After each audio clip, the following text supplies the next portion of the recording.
Good morning everyone. आज हम magnetism में आगे प्रोसीड करेंगे और मैग्नेटिज्म में पढ़ेंगे कि सोलेनोइड कैसे एक बार मैग्नेट की तरह बिहेव करती है। ठीक है, उसको प्रूव करेंगे आज हम। तो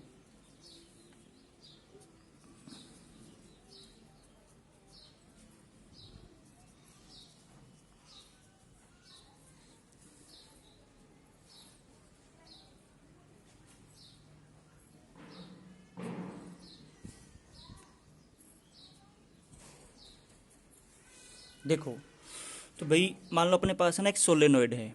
अब इस सोलेनोइड को ना मैं ऐसे रेक्टेंगल की फॉर्म में दिखा रहा हूँ, मतलब सिलेंडर की फॉर्म में दिखा रहा हूँ ऐसे। तो ये कोई आपकी सोलेनोइड है।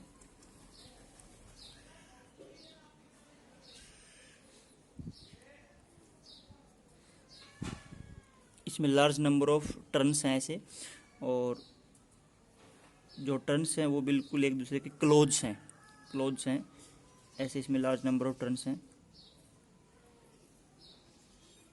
इस प्रकार इसके ऊपर वायर ऐसे लपेट रखा है इसके ऊपर। इसमें मान लो करंट आई है, आई इसमें करंट है, और ये सोलेनोइड की एक्सिस है। ये जो लाइन है, डॉटेड लाइन, ये सोलेनोइड की एक्सिस है। ठीक है, और ये इसका सेंटर मान लिया मैंने ये सेंटर है, और इस सेंटर को ना मैं एज ए रेफरेंस पॉइंट की तरह ट्रीट करता हूँ। यहाँ से सारे डिस्टेंस मेजर करूँगा। तो मान लो सोलेनोइड की पूरी लेंथ आपकी 2L है। तो यहाँ से ये आपकी ये हो जाएगी, आपकी जो लेंथ हो जाएगी, ये लेंथ आपकी L है। दिस इज़ L, 12 लेंथ है। और ये लेंथ भी कितनी हो जाएगी, ये लेंथ भी इसकी L हो जाएगी। ठीक है, तो सारी की सारी डिस्टेंस मैं यहाँ से मेजर करूँगा, ये भी इसकी लेंथ L हो जाएगी। अब इसमें यहाँ पे देखो कि ये कोई पॉइंट है एक्सिस के ऊपर। इस पॉइंट के ऊपर मेरे को मैग्नेटिक फील्ड निकालना है ड्यू टू दिस सोलेनोइड। इस सोलेनोइड की वजह से यहाँ कितना मैग्नेटिक फील्ड होगा। अब मैं यहाँ पे एक छोटा सा एलिमेंट कंसिडर कर लेता हूँ। सोलेनोइड में एक छोटा सा एलिमेंट मैंने यहाँ कंसिडर कर लिया। ये एलिमेंट मान लो कि मैंने रेफरेंस पॉइंट से x डिस्टेंस पे लिया है। ये कोई भी एक एलिमेंट ले लिया मैंने इसके ऊपर। इसकी जो विड्थ है वो स्मॉल dx है, और ये जो पोजीशन है इसकी वो मैंने क्या मान ली, यहाँ से x पे मान ली। ये डिस्टेंस कितनी होगी, x होगी आपकी। ठीक है, अब इसमें मान लो सोलेनोइड के अंदर टोटल जो टर्न्स हैं, टोटल इसमें लार्ज नंबर ऑफ टर्न्स हैं, और इसकी लेंथ कितनी है, 12 है। तो यहाँ पे मैं जो टोटल नंबर ऑफ टर्न्स हैं उसको कैपिटल N से लिखूँगा। Total number of turns, total numbers of turns कितने हैं आपके, कैपिटल N है। अब स्मॉल n है number of turns per unit length, number of turns per unit length. तो यूनिट लेंथ में कितने टर्न्स होंगे, तो यहाँ से स्मॉल n किसके बराबर आ जाएगा, कैपिटल N अपॉन पूरी सोलेनोइड की लेंथ कितनी है, 2L। तो इतने टर्न्स ये हो जाएगा आपका स्मॉल n, तो आपके number of turns per unit length. Unit length में कितने टर्न्स हैं। अब देखो, अब मैं सिर्फ इस एलिमेंट की वजह से, इसमें जितने टर्न्स हैं, इस एलिमेंट में जो टर्न्स हैं उनमें जो करंट है, तो ये कोयल बन जाएगी एक प्रकार से, मतलब ये कोयल बन गई जी। और इस कोयल की वजह से यहाँ पे निकालूंगा मैं मैग्नेटिक फील्ड इस पॉइंट के ऊपर। ये जो पॉइंट है, तो इस कोयल के सेंटर से, ये होगा ना इसका सेंटर यहाँ पे, इसके सेंटर से ये जो डिस्टेंस होगी, ये डिस्टेंस कितनी हो जाएगी, इस पॉइंट की जो डिस्टेंस होगी, देखो ये पॉइंट मान लो कि भाई मैंने यहाँ से इसकी जो पोजीशन है वो आप ये मान लो कि ये जो रेफरेंस पॉइंट है ना, इस रेफरेंस पॉइंट से कुछ पोजीशन मान लेते हैं इसकी। मान लो ये पोजीशन है इसकी आर पोजीशन है यहाँ पे, आर डिस्टेंस पे ये पॉइंट आपका। ठीक है, तो यहाँ से यहाँ तक की डिस्टेंस कितनी हो जाएगी, ये पूरी आपकी आर होगी ना, तो आर में से एक्स माइनस कर देंगे, तो this is R minus X. ये होगी इस कोयल के सेंटर से इस पॉइंट की डिस्टेंस। तो अब देखो, इस कॉइल की वजह से यहाँ पे कितना मैग्नेटिक फील्ड होगा। आपने ये पहले हम पढ़ चुके हैं कि भाई किसी एक, अगर आपके पास कोई, जैसे मान लो ये दे रखा है, कोई एक लूप है, ये कोई लूप है, इसकी एक्सिस पे कोई पॉइंट है, ये हमने डेरिवेशन किया था, इसकी एक्सिस पे कोई पॉइंट है और ये यहाँ से मान लो आर डिस्टेंस पे है, सेंटर से आर डिस्टेंस पे है, और इसका रेडियस मान लो यहाँ पे ए है, और इसमें करंट मान लो कुछ, भाई इसमें करंट मान लेते हैं आई है। तो यहाँ पे कितना मैग्नेटिक फील्ड होगा, ये जो मैग्नेटिक फील्ड होगा ये फॉर्मूला किसके बराबर था आपका, B is equal to mu naught upon 4 pi, mu naught upon 4 pi, कितना करंट है आई, और इसमें आता था आपका 2 पाई, और जो रेडियस है ए स्क्वेयर अपॉन, यहाँ पे होता था आपका ए स्क्वेयर प्लस जो डिस्टेंस है आर स्क्वेयर, और इसकी पावर थी आपकी 3/2, ये 3/2 पावर थी इसकी। तो ये फॉर्मूला था एक लूप की वजह से, एक टर्न की वजह से उसकी एक्सिस पे कोई पॉइंट है, वहाँ पे कितना मैग्नेटिक फील्ड होगा। लेकिन हमें क्या करना है, यहाँ पे मान लो n नंबर ऑफ लूप्स हैं, तो यहाँ पे कितना मैग्नेटिक फील्ड हो जाएगा, इसको n से मल्टीप्लाई कर देंगे, वो आपका यहाँ पे नेट मैग्नेटिक फील्ड आ जाएगा, टोटल मैग्नेटिक फील्ड आ जाएगा। तो यहाँ भी कुछ ऐसा ही है, यहाँ पे ये जो मैंने स्मॉल dx विड्थ का एक एलिमेंट लिया है, इसके अंदर भी कुछ टर्न्स हैं, कुछ लूप्स हैं, और इन लूप्स की वजह से यहाँ पे क्या निकालना है, मैग्नेटिक फील्ड निकालना है। तो इनकी वजह से जो मैग्नेटिक फील्ड यहाँ पे आएगा उसको मैं लिखूंगा स्मॉल डी बी मीन्स जो स्मॉल एलिमेंट मैंने लिया है, सिर्फ उस एलिमेंट की वजह से यहाँ पे कितना मैग्नेटिक फील्ड होगा। ठीक है, ये आपका हो जाएगा म्यू नॉट अपॉन 4 पाई इनटू करंट कितना मान रखा है सोलेनोइड में आई, और कितने नंबर ऑफ टर्न्स हैं, इसके अंदर कितने टर्न्स होंगे, dx, इसकी लेंथ कितनी एलिमेंट की dx है, small n number of turns हैं पर यूनिट लेंथ, और dx लेंथ में कितने हो जाएंगे, इतने टर्न्स हो जाएंगे, ये नंबर ऑफ टर्न्स हो गए, इनटू 2 पाई, इसका रेडियस मान लो, ये जो आपकी सोलेनोइड है इसका रेडियस मैं यहाँ पे a ले लेता हूँ, a, तो 2 पाई a स्क्वेयर, तो लूप का रेडियस भी तो वही होगा a, तो ये हो गया यहाँ पे upon a square plus distance कितनी होगी, यहाँ पे देखो इसकी एक्सिस, इसके सेंटर से इस पॉइंट की डिस्टेंस लेनी है आपको। यहाँ पे क्या था, आर का स्क्वायर किया था ना हमने, आर का स्क्वायर, तो ये आर क्या था, इसके सेंटर से, लूप के सेंटर से, कॉइल के सेंटर से पॉइंट की डिस्टेंस थी। तो यहाँ पे ये आपका कॉइल है, ये आपकी लूप है, यहाँ से डिस्टेंस कितनी हो जाएगी, आर माइनस एक्स इसका स्क्वायर। ठीक है, और अब इस पूरे की पावर 3/2। तो ये हो जाएगा इस छोटे से एलिमेंट में जितने भी टर्न्स हैं, ये जो कॉइल बन गई, इस कॉइल की वजह से यहाँ पे मैग्नेटिक फील्ड। ठीक है, अब देखो, अब हम क्या करेंगे इसमें, भाई हमें निकालना है टोटल मैग्नेटिक फील्ड निकालना है। तो टोटल मैग्नेटिक फील्ड किसके बराबर होगा आपका, यहाँ पे हम देखो, यहाँ पे एक छोटा सा पहले हम अप्रोक्सीमेशन ले लेते हैं। अप्रोक्सीमेशन क्या लेंगे कि भाई अगर सोलेनोइड की जो लेंथ है वो बहुत ही कम है, बहुत ही छोटी है, as compare to the distance of the point, इससे बहुत कम है। ठीक है, अगर आर काफ़ी बड़ा है, if R is very very larger than L, जो आपका एल है उससे अगर काफ़ी बड़ा है, एल से अगर बड़ा है, तो अगर एल से बड़ा है तो एक्स तो बहुत ही छोटा हो जाएगा ना, एक्स तो जो है आपका 0 से लेके एल तक वेरी कर सकता है ना, ये जो एलिमेंट है आपका एक्स कहाँ से कहाँ वेरी कर सकता है, 0 से लेके एल तक वेरी कर सकता है। तो अगर एल के कंपैरिजन में, या बल्कि इसको ये बोले कि 12 के कंपैरिजन में R is very very larger than 12, solenoid की लेंथ से अगर ये डिस्टेंस काफ़ी ज़्यादा है, तो हम क्या कर लेंगे, इस आर माइनस एक्स को, ये जो आर माइनस एक्स है, इसको हम क्या लिख लेंगे, आर माइनस एक्स के स्क्वायर को क्या लिख लेंगे, इसको हम आर स्क्वायर ही लिख सकते हैं। ठीक है, और यहाँ पे अगर आपका क्या है, जो आर है, जो पॉइंट की डिस्टेंस है, अगर वो ए से भी काफ़ी बड़ी है, ए क्या है, इसका रेडियस है, अगर ए से बड़ी है तो इसको नेग्लेक्ट कर देंगे, इस टर्म को नेग्लेक्जिबल मान लेंगे। तो यहाँ पे नीचे वाले टर्म में क्या आ जाएगा आपका, आर माइनस एक्स को तो क्या लिख दिया मैंने, आर स्क्वायर लिख दिया, मतलब इसको आर लिख दिया, और इसको मैंने निगलेक्ट कर दिया, तो आपका डी बी किसके बराबर आ जाएगा, D B is equal to mu naught upon 4 pi I और एन, इसको पहले लिख लेता हूँ मैं 2 पाई a² को 2 पाई a² इंटू dx, और नीचे क्या बचेगा आपका r³ बचेगी। इसको सोल्व करेंगे ना, ये सब वैल्यू पुट करें तो आपकी r³ आ जाएगी नीचे। अब मेरे को क्या करना है, इंटीग्रेशन करना है इसका, तो इंटीग्रेशन db।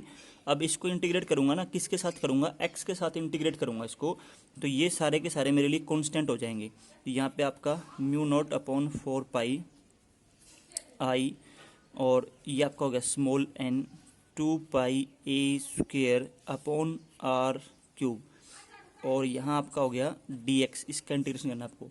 अब इसमें लिमिट लगाएंगे हम, लिमिट मतलब x कहाँ से कहाँ तक वेरी करेगा। x आपका देखो इस तरफ है -l और इस तरफ है +l, तो -l से +l, भाई आपका जो एलिमेंट है वो कहाँ पे हो सकता है, आपका एलिमेंट तो यहाँ भी हो सकता है, यहाँ भी हो सकता है, यहाँ भी हो सकता है, -l हो गया ना यहाँ पे, तो ये आपका रेफरेंस पॉइंट है, ये डिस्टेंस आपकी l है, तो ये -l हो गया यहाँ पे, और यहाँ पे आपका x 0 हो गया, और यहाँ पे अगर एलिमेंट है तो आपका x कितना हो गया, l के बराबर हो गया। तो आपका जो x है वो -l से +l तक वेरी करेगा, ठीक है। ये हो गया, ये आपका आ गया टोटल मैग्नेटिक फील्ड इस पॉइंट के ऊपर, और ये म्यू नॉट अपॉन 4 पाई आई, स्मॉल n की जगह आप ये वैल्यू पुट कर दो, capital N upon 2l, okay. ये आ जाएगा आपका 2 पाई a², नीचे आपका है r³, और इसका इंटीग्रेशन करेंगे तो कितना आ जाएगा, इसका इंटीग्रेशन dx का कितना आएगा, dx का इंटीग्रेशन होता है x, ठीक है। फिर इसमें लिमिट पुट करेंगे -l से +l, ये लिमिट पुट करेंगे तो कितना आ जाएगा आपका, ये आपका 12 आ जाएगा। यहाँ पे इसको सोल्व करोगे तो कितना आ जाएगा, 12 आ जाएगा, और इस 12 से इस 12 को कैंसिल कर दो, तो यहाँ पे जो b आएगा सोलेनोइड की वजह से एक्सिस के ऊपर मैग्नेटिक फील्ड कितना आ जाएगा, यह आ जाएगा आपका म्यू नॉट अपॉन 4 पाई, और यहाँ पे आपका है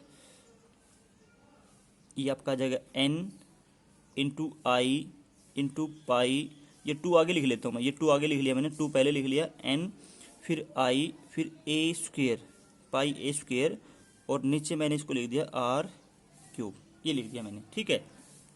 अब देखो ये आपका फाइनल रिजल्ट आ गया, ये फाइनल रिजल्ट आ गया।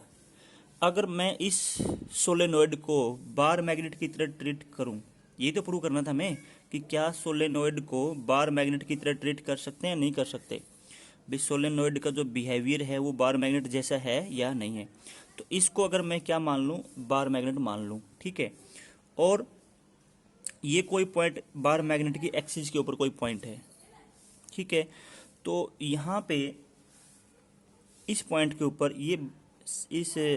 ये जो पॉइंट है कितनी डिस्टेंस पे है, r डिस्टेंस पे है, ये आपकी बार मैग्नेट है। तो ये एक्सियल पॉइंट हो गया ना, बार मैग्नेट का एक्सियल पॉइंट हो गया, तो इस एक्सियल पॉइंट पे मैग्नेटिक फील्ड कितना होगा बार मैग्नेट के केस में, यहाँ पे इसको मैं अलग से देख रहा हूँ।